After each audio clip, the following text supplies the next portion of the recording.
Hello hi welcome back to our channel. This is Hazira. మామూలుగా క్యారెట్తో చేయబోయేటటువంటి 2 రెసిపీలు అయితే ఇవాళ మీకు చూపించబోతున్నానండి.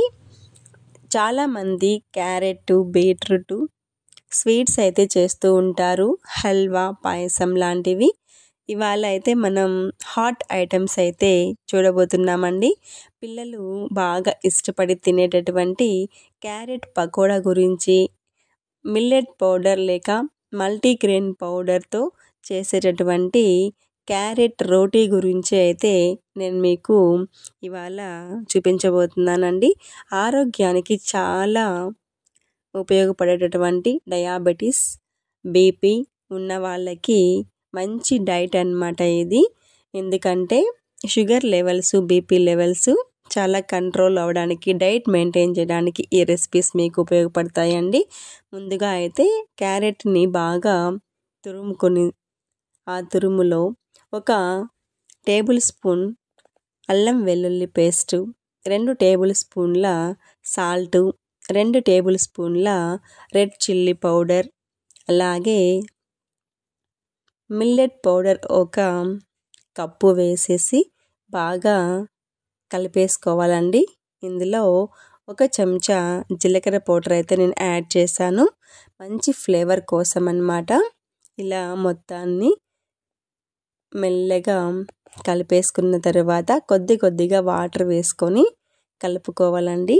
మనకి ఈ క్యారెట్లో కూడా వాటర్ వస్తుంది కదండి, దాన్ని బట్టి మళ్ళీ మనకి అవసరమైతే పిండిని ఇంకొక 1/2 కప్పు అలా వేసి కలిపాను నేనైతే. కొద్దిగా వాటర్ వేసుకుంటూ మనకు కావలసిన కన్సిస్టెన్సీ వచ్చే వరకు ఈ పిండిని మనం ఇలా కలుపుకొని పెట్టుకోవాలండి. నేను చూపిస్తున్న విధంగా అయితే కన్సిస్టెన్సీ ఉండాలి. అప్పుడే మనకు పకోడా అనేది బాగా వస్తుందండి, కరకరలాడుతూ వస్తుంది. స్టవ్ మీద కడాయి పెట్టేసి ఆయిల్ వేడెక్కిన తర్వాత జస్ట్ శాంపుల్ వేస్తున్నానండి ఫస్ట్ టైము. ఇలా కొద్దిగా క్యారెట్ వేసుకొని చూస్తే మనకి ఆయిల్ వేడెక్కిందా లేదా అనేది తెలిసిపోతుందండి. ఇలా ఆయిల్ బబుల్స్ వస్తాయి కదండి, నురగలాగా. ఇలా ఫస్ట్ వేసినప్పుడు అలా వస్తాయి. మనకి పకోడా రెడీ అయ్యే కొద్దీ ఆ నురగ అనేది తగ్గిపోయి అస్సలు నురగ లేకుండా అయినప్పటికీ మన పకోడా అయితే బాగా రెడీ అయిపోయినట్లండి. దీనిని బట్టి మనం బాగా ఈ క్యారెట్ పకోడాని వేయించి తీసేసుకోవాలి ఆయిల్లో నుంచి. ముఖ్యంగా చిన్నపిల్లలు బాగా ఇష్టపడి తింటారండి ఈ క్యారెట్ పకోడాని. హాలిడేస్ కదా, ఇలా రకరకాలుగా వెరైటీగా చేసి పెడితే పిల్లలు బాగా తింటారు. మనకి పకోడా అయితే రెడీ అయిపోయిందండి. ఇక నూనెల నుంచి తీసేసి మనం బౌల్లోకి వేసుకోవడమే. ఇలా మొత్తం పకోడాని ఆయిల్లో నుంచి తీసేసుకోవాలి.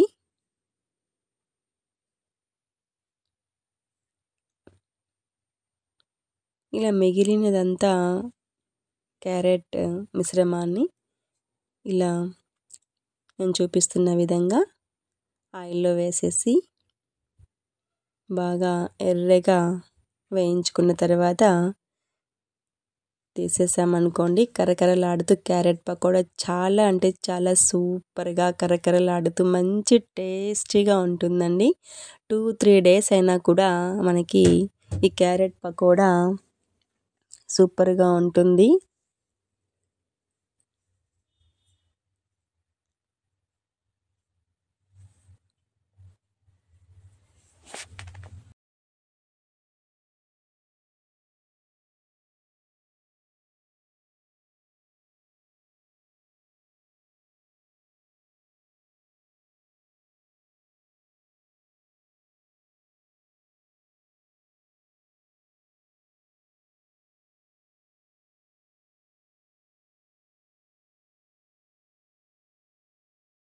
నేను కలిపిన క్యారెట్ మిశ్రమం నుంచి 1/2 మాత్రమే పకోడా వేయించానండి. ఈ పకోడా అయిపోయిన తర్వాత అదే ఆయిల్లో కొద్దిగా కరివేపాకు ఇలా వేయించేసేసుకొని ఈ పకోడాలో కలుపుకున్నాం అనుకోండి మంచి ఫ్లేవర్ అనేది వస్తుందండి. క్యారెట్ పకోడాకి చాలా సూపర్గా ఉంటుందన్నమాట. ఇలా వేయించడం వల్ల నూనెలో కరివేపాకు నాకు ఈ ఫ్లేవర్ అంటే చాలా ఇష్టం అండి.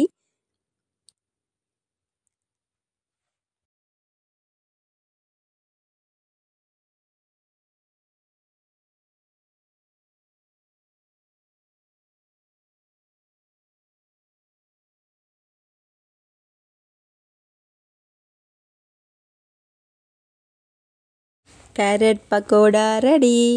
ఇంకా వడ్డించేసుకోవడమేనండి. నేను కలుపుకున్నటువంటి క్యారెట్ పకోడాలో సగం మాత్రమే మీకు పకోడా చేశానండి. మిగతా సగం క్యారెట్ తురుములో అయితే మిల్లెట్ పౌడర్ వేసేసి ఇలా రొట్టెకి కలిపేసుకున్నాను. ఇలా చిన్న చిన్న ఉండలుగా చేసేసుకొని ఇలా ఆ మిల్లెట్ పౌడర్ని వేసేసి ఇలా రొట్టెలాగా తట్టుకోవాలని నేను చూపిస్తున్న విధంగా. చాలా అంటే చాలా మెత్తగా టేస్టీగా చాలా సూపర్గా ఉంటాయండి ఈ మిల్లెట్ రొట్టెలు. ఇలా కొద్ది కొద్దిగా ఆయిల్ వేసుకుంటూ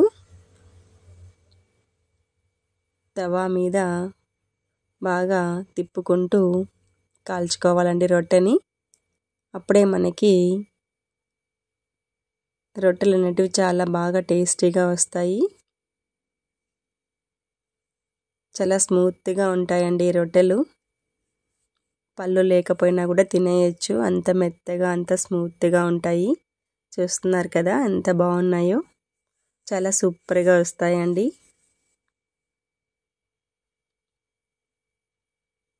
మనకి చాలా రకాల ప్రోటీన్స్ విటమిన్స్ ఈ మిల్లెట్ పౌడర్లో అయితే ఒకే చోట లభిస్తాయండి మనకి. అందుకే నేను ఎక్కువగా మిల్లెట్ పౌడర్నే వాడుతూ ఉంటాను. ఈ మిల్లెట్ పౌడర్తో ఇలా రొట్టెలు, చపాతీలు, నెక్స్ట్ వచ్చి బోండాలు, వడలు, ఇలా రకరకాల రెసిపీస్ నేను ఈ మిల్లెట్ పౌడర్తోనే చేస్తానండి. మీరు క్యారెట్ పకోడాకి మిల్లెట్ పౌడర్ బదులు శనగపిండి కూడా వాడవచ్చు. నేనైతే ఎక్కువగా నాకు ఇంట్లో అందుబాటులో ఈ మిల్లెట్ పౌడరే ఉంటుందండి. అందువల్ల మిల్లెట్ పౌడర్తోనే అన్ని రెసిపీస్ చేస్తూ ఉంటాను. అవి మీకు కూడా షేర్ చేస్తున్నానండి.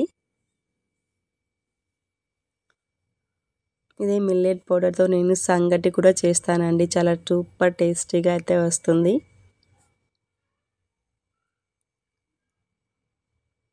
ఇలా రొట్టెలన్నీ కూడా కాల్చేసుకొని బాగా ఇలా తిప్పుకుంటూ కాల్చడం వల్ల రొట్టె అనేది బాగా కాలుతుందండి.